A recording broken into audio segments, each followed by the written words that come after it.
अस्सलाम वालेकुम, welcome back to my channel. आज आपके साथ मैंने अपनी जो ईद वाली लुक है ना वो शेयर करनी है। यानी कि मैंने जो शर्ट पहनी है वो मैंने किस तरह से बनाई है। इसकी कोई ख़ास डिज़ाइनिंग तो नहीं है, लेकिन थोड़ा बहुत जो काम है ना, एक तो इसके साथ पैचेस हैं, दूसरा मैंने इसमें गोटे का इस्तेमाल किया है, कुछ अपने से जो है ना मीनाकारी मैंने की है, तो वो मैं आपके साथ शेयर करूँगी कि अगर आपके पास भी सिंपल है, आपने कुछ और डिज़ाइनिंग नहीं करनी है, उसको सिंपल कमीज़ की तरह बनाना है, तो फिर भी आप बहुत सारी डिज़ाइनिंग जो है ना उस पर कर सकते हैं। तो ये मेरे पास निशात का सूट था और बिल्कुल प्लेन प्रिंटेड कमीज़ है और उसके साथ उन्होंने पैचेस दिए हुए हैं। एक तो गले का है पैच और दूसरा जो है वो दामन का है। अभी जो दामन का पैच है वो बहुत बड़ा है, यानी कि उन्होंने फ़्रॉक के लिहाज से दिया है और मेरा वेस्ट करने का बिल्कुल मूड नहीं है, लेकिन मेरा फ़्रॉक बनाने का भी मूड नहीं है। मेरा ये है कि मैं इसको कमीज़ बनाऊँ। तो पैच मैंने किस तरह से इस्तेमाल करना है और कैसे कैसे करना है, बाकी ये सारी चीज़ें जो है ना वो मैंने निकाली है और देख रही हूँ कि इनमें से कौन सी जो है ना वो शर्ट के साथ ज़्यादा सूट करेगी, मैच करेगी, तो वही मैं लगा लूँगी और बाकी मैं छोड़ दूँगी। लेकिन इसमें से मैंने तकरीबन 5 चीज़ें तो यूज़ कर ली हैं, बस 2 जो है ना उसको मैंने नहीं यूज़ किया। तो आपने वीडियो एंड तक देखनी है और वीडियो को लाइक एंड शेयर लाजमी करना है, और अगर आप नए हैं तो सब्सक्राइब भी करना है ताकि आपको बाकी वीडियो जो है ना वो टाइम पर मिलती रहे। तो चलिए अभी स्टार्ट करते हैं। सबसे पहले मेरे पास शर्ट का जो फ्रंट और बैक है ना वो मैंने ले लिया है। ये देखें, लेंथ और विड्थ में आपको बता देती हूँ, अपने साइज़ के हिसाब से भी सब कुछ आपको बताती रहूँगी। अभी इसकी जो लेंथ मैंने ली है वो ना ही छोटी ली है और ना ही बहुत लंबी ली है। मैंने तकरीबन ये ली है 45 इंचज़ इसकी लेंथ ली है, और जो इसकी विड्थ ली है मैंने फ़ोल्ड करने के बाद 15.5 इंच इसकी विड्थ ली है, क्योंकि मुझे थोड़ा सा इसको ए लाइन रखना है, प्रॉपर लंबे वाला ए लाइन नहीं रखना। वो जैसा कि मैंने आपको बताया कि इसका जो बॉर्डर है ना वो मुझे ख़राब नहीं करना, मुझे यूज़ करना है इसी शर्ट में। तो इसलिए मैंने सोचा कि मैं शर्ट को ए लाइन रख लेती हूँ ताकि प्रॉपर ऊपर से कमीज़ भी रहे और बॉर्डर जो है वो भी वेस्ट ना हो। अभी शर्ट की कटिंग करते हैं, यानी कि निशान वगैरह लगाते हैं। तो मैंने शोल्डर का निशान लगाया है 7.5 इंचज़ पे, और ये स्मॉल और मीडियम का जो दरमियान वाला साइज़ होता है ना, ये वो वाला साइज़ है, ठीक है। अभी जितना भी आप अपना आर्म होल लेते हैं उतना ही आपने इसको लेंथ में भी लेना है। तो इस तरह से आपने स्क्वायर बॉक्स बना लेना है। उसके बाद आती है चेस्ट की बारी। तो चेस्ट का निशान जो मैं लगाऊंगी वो है तकरीबन 9.5 इंचज़ का। ये शर्ट जो है ना ये मैंने प्रॉपर फिटिंग में बनानी है, ये मैंने लूज़ फिट में नहीं बनानी, तो मैं उस हिसाब से आपके साथ जो है ना वो शेयर कर रही हूँ। 9.5 इंचज़ मैंने चेस्ट का निशान लगाने के बाद आर्म होल की यहाँ पे गुलाई दे ली है, और जो बाकी हिस्सा है उसके बाद क्या करना है कि 6.5 इंचज़ पे या 7 इंचज़ पे आप ये निशान जो है ना चेस्ट से लेके नीचे फिटिंग तक लगा सकते हैं। तो मैं जब फिटिंग में शर्ट पहनती हूँ तो मैं 7 इंचज़ पे ये निशान लगाती हूँ, क्योंकि प्रॉपर आपकी जो फिटिंग वाली लाइन है ना यानी कि चेस्ट के नीचे आना चाहिए। अगर आप 6 इंचज़ या 6.5 इंचज़ करते हैं तो वो चेस्ट के नीचे नहीं आता, तो अजीब सी शेप उसकी आ जाती है। अभी जो फिटिंग का निशान मैंने लगाया है वो लगाया है 8 इंचज़ पे। जितनी चेस्ट होती है उससे नीचे जो है ना आप फिटिंग जब लेके जाते हैं उससे 3 इंचज़ कम जो है ना फिटिंग का निशान लगाते हैं। अगर चेस्ट 19 बनती है तो जो फिटिंग है ना वो 16 बननी चाहिए, ठीक है। अभी जो चेस्ट का निशान है उसको फिटिंग के निशान तक इस तरह से मिला लेना है, और फिर फिटिंग के निशान को नीचे दामन तक आपने लेके जाना है, क्योंकि इसको ए लाइन रखना है। इस वजह से यहाँ पर मैं जो हिप का निशान है ना वो नहीं लगाऊंगी। वैसे हिप लाइन पे मैंने थोड़ा था ड्रॉ कर लिया है जितना हिस्सा सिलाई करना है। तो जितना हिस्सा सिलाई करते हैं वो 13 इंचज़ तक जो है ना वो ऊपर से आपने सिलाई कर लेना है। तो ये देखें, इस तरह से अभी आपने फिटिंग से लेके दामन तक जो है ना मेजरिंग टेप को रख के तो ये निशान लगा लेना है। ये प्रॉपर शेप आपकी ए लाइन वाली हो जाएगी, आपको मेजरमेंट्स की यहाँ पे ज़रूरत नहीं पड़ेगी। तो ये इसकी हिप का निशान है। अभी देखते हैं कि जितनी मुझे चाहिए उतनी है, बिल्कुल उतनी है, यानी कि जितनी मैं चेस्ट रखती हूँ मैं हिप भी उतनी ही रखती हूँ, 9.5 इंचज़। तो ये सेम उतनी है। आपने अगर ज़्यादा रखनी है तो फिर आप थोड़ा सा बाहर को लेके जा सकते हैं निशान को। अभी इसकी जो कटिंग है वो करनी है। कटिंग करते हुए जो ऊपर वाला हिस्सा होता है आर्म होल तक, उसकी सेम उसी जगह से कटिंग करते हैं जहाँ पे निशान लगे होते हैं, मार्जिन नहीं छोड़ते। और जब लोअर बॉडी की कटिंग करते हैं, यानी चेस्ट के जो नीचे वाला हिस्सा होता है वहाँ से कटिंग करते हैं, तो वहाँ पे आपने मार्जिन छोड़ना होता है, जितना भी कपड़ा आप सिलाई में देना चाहते हैं उस हिसाब से, ठीक है। तो ये देखें जी, इस तरह से कटिंग कंप्लीट हो चुकी है। अभी जो फिटिंग वाला हिस्सा होता है वहाँ पे आपने कट लगाना होता है, और उसके बाद जो हिप वाली लाइन होती है वहाँ पे भी आपने कट लगाना होता है। चेस्ट पे आपने कट लगाना है, और बाकी जो फ्रंट वाला होता है आपने उसको आर्म होल यानी कि उसको डीप कटिंग करना होता है तकरीबन 1.25 इंच तक, ठीक है। आधा इंच थोड़ा सा कम हो जाता है, लेकिन 1.25 इंच जो है ना वो परफेक्ट होता है फिटिंग के लिए। तो ये जो है हिप लाइन यहाँ पे भी आपने कट लगाना है। तो इस तरह से आपके पास जो निशान है ना वो पूरे हो जाते हैं, यानी कि चेस्ट का, फिटिंग का और हिप का, ठीक है। अभी जो नीचे वाला हिस्सा है इसको मैं गुलाई नहीं दूंगी बिल्कुल भी, क्योंकि इसकी जो विड्थ है ना यानी कि ए लाइन में बहुत चौड़ा नहीं है, मुनासिब सा है, तो इसलिए ये साइड को नहीं जाएगा। अभी ये फ्रंट वाला हिस्सा मेरे पास है, तो सबसे पहले क्या करना है कि इसका नेक बनाना है। नेक भी मैं आज आपको बना के दिखाती हूँ कि इसमें मैंने बुकरम का इस्तेमाल नहीं करना। अगर आपके पास भी इस तरह से ऑर्गेन्जा का नेक है तो अलग से पैच आपने लगाना है, तो किस तरह से लगाना है। तो इसके लिए सबसे पहले जो मैं टूल इस्तेमाल करूँगी वो बता देती हूँ। बहुत बार मैं अपनी वीडियो में भी शेयर कर चुकी हूँ और बहुत बार इसका नाम जो है वो भी आपके साथ शेयर कर चुकी हूँ। सोल्डरिंग आयरन कहते हैं इसको। अगर आपके पास ये नहीं है तो फिर आप जिसको काविया कहते हैं, जो कि इलेक्ट्रिक शॉप से मिल जाता है, वो भी ले सकते हैं। लेकिन ये वाला जो है ये थोड़ा सा हैवी ड्यूटी होता है, यानी कि इससे आप कुछ भी काट सकते हैं बहुत आसानी के साथ, क्योंकि ये वुडन वर्क के लिए यूज़ होता है। तो अगर आपके पास ये नहीं है तो फिर आप इलेक्ट्रिक शॉप से जो काविया मिलता है ना वो ले सकते हैं, वो कहीं से भी मिल जाएगा और इसकी प्राइस भी इससे कम होती है, ठीक है। तो ये मैं बिल्कुल एम्ब्रॉयडरी के साथ साथ जो है ना उसको कट कर लूँगी और फिर मैंने जो है ना वो लगाना है नेक को शर्ट के ऊपर। तो इसी तरह से जो इसका दामन था ना वो भी मैंने सेट कर लिया है, उसको भी मैंने काट लिया जो एक्स्ट्रा कपड़ा था। और यहाँ पे बिल्कुल सेंटर के ऊपर जो है ना मैं नेक को एडजस्ट कर रही हूँ। और पहले यहाँ पे मैं पिन्स लगा लूँगी ताकि जब इसको सिलाई करना है ना तो ये मूव नहीं हो इधर उधर, ठीक है। तो बिल्कुल सेंटर में आपने पहले इसको पिन्स वगैरह जो है ना वो लगा लेनी है। तो ये तो उनके लिए है ना कि जो घर पे बनाएं मेरी तरह। अगर आप बाज़ार से करवाना चाहते हैं एप्लिक तो उससे अच्छा तो काम ही कोई नहीं होगा। ये मैं बिल्कुल रिकमेंड नहीं करती कि आप घर पे करें, क्योंकि मेरे पास ऑप्शन ही नहीं होता। मैं यूके में हूँ और यूके में इस तरह से कोई चीज़ जो है ना आपको नहीं मिलेगी कि आप बाज़ार से जाएँ और कुछ भी एप्लिक करवा लें और कभी भी दुपट्टे को पीको करवा लें और कुछ डाई करवा लें। तो इस वजह से जो तरीका मैं यूज़ करती हूँ, अगर आप भी मेरी तरह कहीं पर फंसे हुए हैं तो नहीं करवा सकते बाज़ार से, तो आप भी वही तरीका यूज़ कर सकते हैं जो मैं कर रही हूँ। ये मैं इसलिए बता रही हूँ कि अक्सर मुझे कॉमेंट भी आते हैं, ले आप खुद कर रही हैं, इससे तो अच्छा है बाज़ार से करवा लें। तो बाज़ार से करवाना किसको अच्छा नहीं लगता अगर आपके पास ऑप्शन मौजूद हो, और अगर ऑप्शन ही ना हो तो फिर तो आपने खुद ही करना है और फैशन भी करना है, डिज़ाइनिंग भी करनी है। तो फिर आप अपने हाथों का इस्तेमाल कर सकते हैं और दिमाग को यूज़ कर सकते हैं, ठीक है। तो अभी मैंने जो क्लियर थ्रेड है ना वो यूज़ कर लिया था यहाँ पे सिलाई लगाने के लिए। तो इस तरह से ये जो नेक है ना वो मैंने अटैच कर लिया है शर्ट के साथ। अभी जो ये वाली डोरी थी ये मैं नेक पे लगाऊंगी। नेक पे किस तरह से लगानी है ये देखिए। ऊपर नेक जो है वो राउंड में है और नीचे थोड़ा सा स्लिट छोड़ा हुआ है। तो जो स्लिट और राउंड नेक का कॉर्नर बनता है ना वहाँ पे मैंने इसको सिलाई कर लेना है। वो इसलिए क्योंकि ये बांधने में काम आएगा। जिस तरह से हम नेक को टाई करते हैं, थोड़ी सी फिटिंग करते हैं या वैसे खुला हो तो उसको थोड़ा सा बंद करने के लिए, तो ये बिल्कुल कढ़ाई के साथ इसको जो है ना वो मैं स्टिच कर रही हूँ। लेंथ आप अपनी मर्ज़ी से कम या ज़्यादा कर सकते हैं जितनी भी चाहिए हो। तो ये उनके लिए हैं जिसके नेक जो है ना वो मेरी तरह है, ठीक है, यानी कि स्लिट वाला है। तो उसको आप इस तरह से डोरी वगैरह लगा सकते हैं। डोरी कोई भी यूज़ कर सकते हैं, लेकिन मैंने क्योंकि यहाँ पे गोटे का इस्तेमाल करना था तो इस वजह से ये गोल्डन डोरी जो है ना वो मैं यूज़ कर रही हूँ, ठीक है।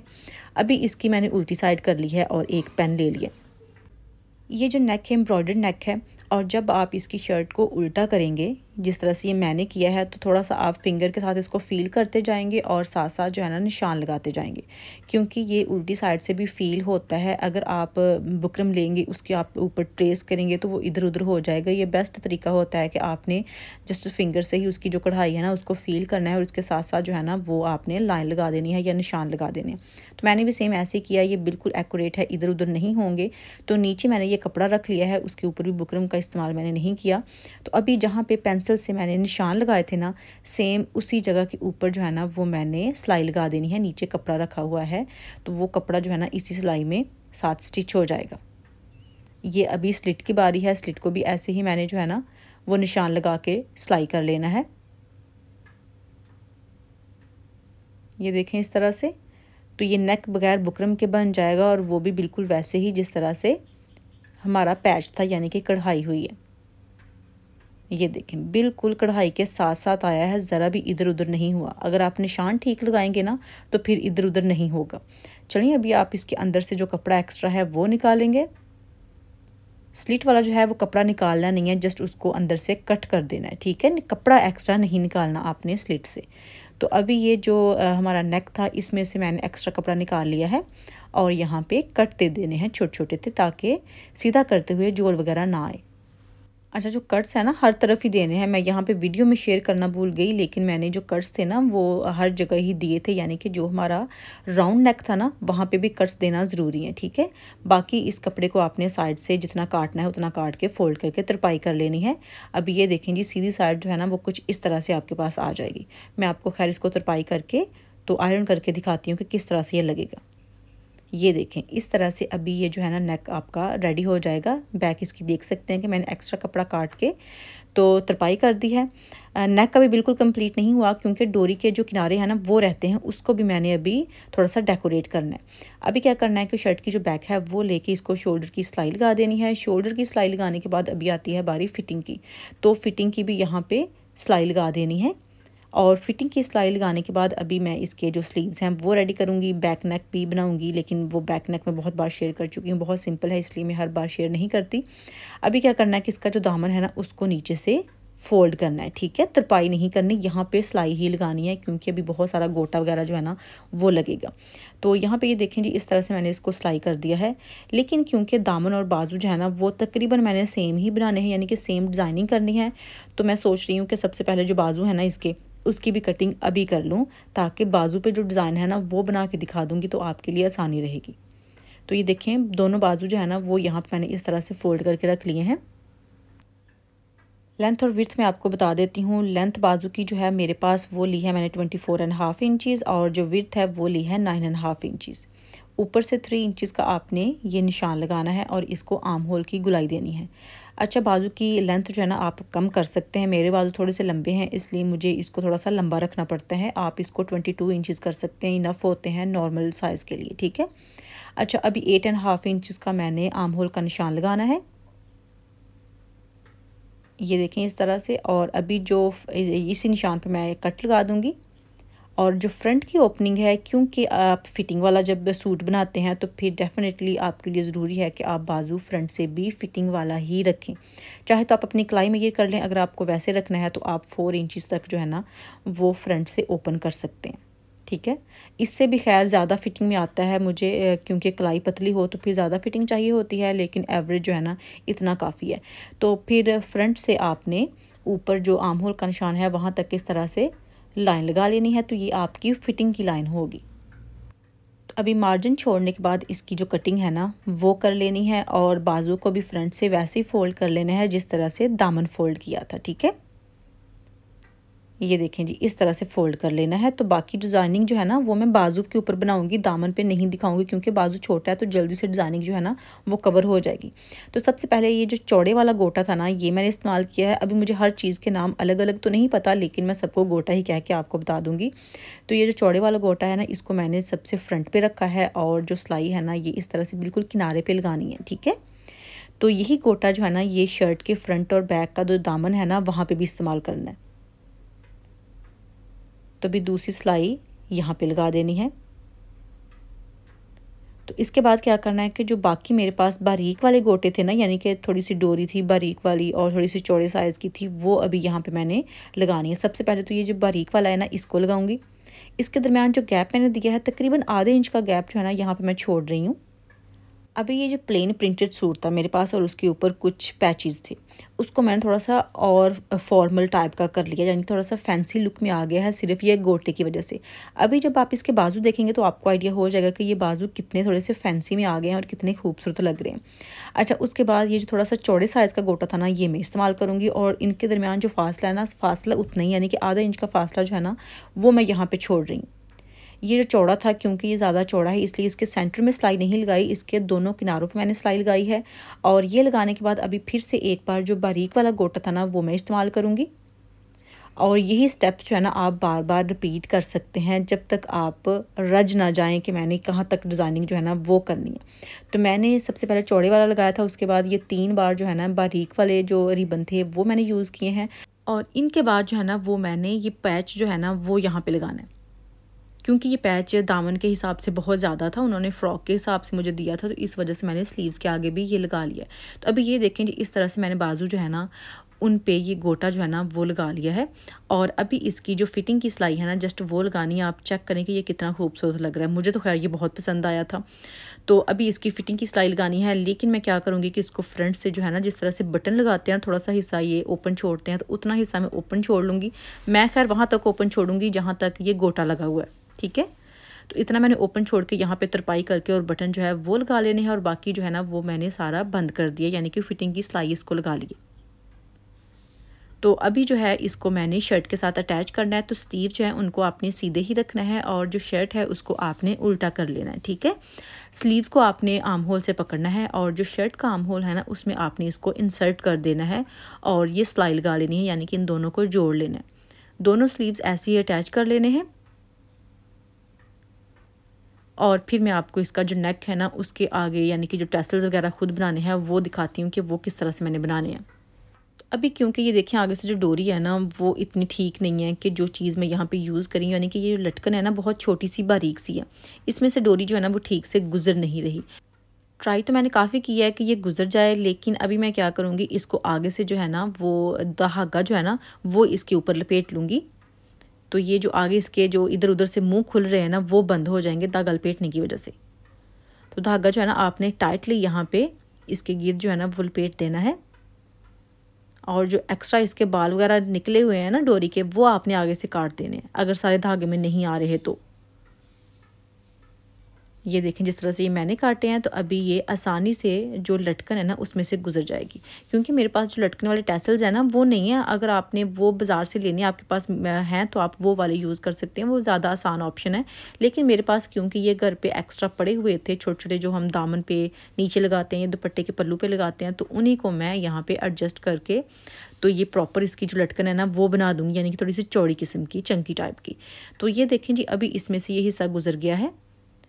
इसको फिर से जो है ना वो मैंने धागे के साथ जो है ना वो बंद कर देना है, यानी कि धागा लपेट के इसको टाइट कर देना है। और चाहे तो आप सुई धागा जो है ना वो यहाँ पे यूज़ कर सकते हैं अगर आपने सिंपल धागा जो है वो नहीं लगाना। तो मैं आगे जाके सुई धागे का इस्तेमाल जो है वो भी करूँगी, यानी कि सुई के साथ इसको फिक्स करूँगी ताकि ये टूटे नहीं और निकले नहीं, क्योंकि जब वॉश करते हैं तो ये खुलने का डर ना रहे, ठीक है। तो सबसे पहले ये नीचे एक लग गई है, उसके बाद मैंने सुई में डबल धागा जो है वो डाला है और ये दो और लटकने ली हैं, ठीक है। इनको अभी मैंने इस तरह से ये देखें डोरी के दोनों तरफ जो है ना वो लगा देना है। तो ऐसे जो एक किनारा है ना डोरी का वहाँ पे टोटल मैंने 5 लटकन जो है ना उनको सुई धागे के साथ फिक्स कर देना है, ठीक है। ये देखें जितने आप टांके लगा सकते हैं आपने टांके लगा लेने हैं और इनको लगाते जाना है। जब तक आप थक नहीं ना जाते तब तक आपने लगाते जाना है, लगाते जाना है। यानी कि टांके नहीं, अगर आपने लटकने भी ज़्यादा लगानी है तो आप चाहे ऊपर तक लगा लें नेक तक।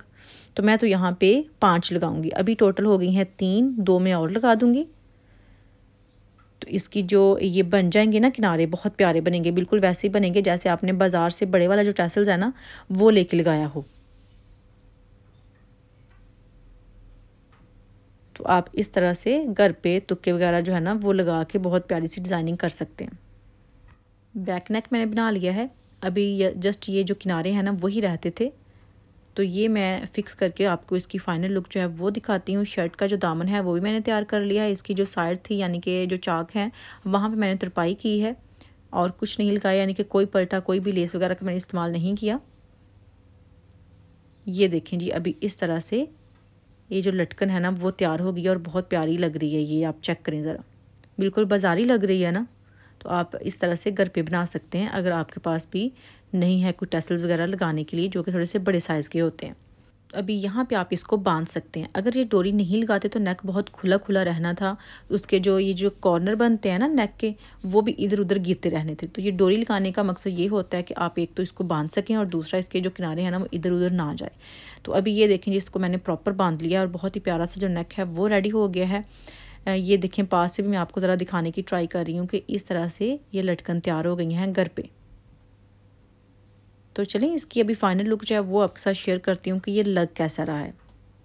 ये देखें एक कमीज़ मेरे पास हो गई है तैयार। आप चेक करें, इसके बाजू चेक करें और इसका नेक चेक करें, बिल्कुल फैंसी लुक दे रहा है, इतना प्यारा लग रहा है। और इसका जो नेक है ना वो मुझे जो डोरी जो लगाई है ना उस हिसाब से कुछ ज़्यादा ही प्यारा लग रहा है।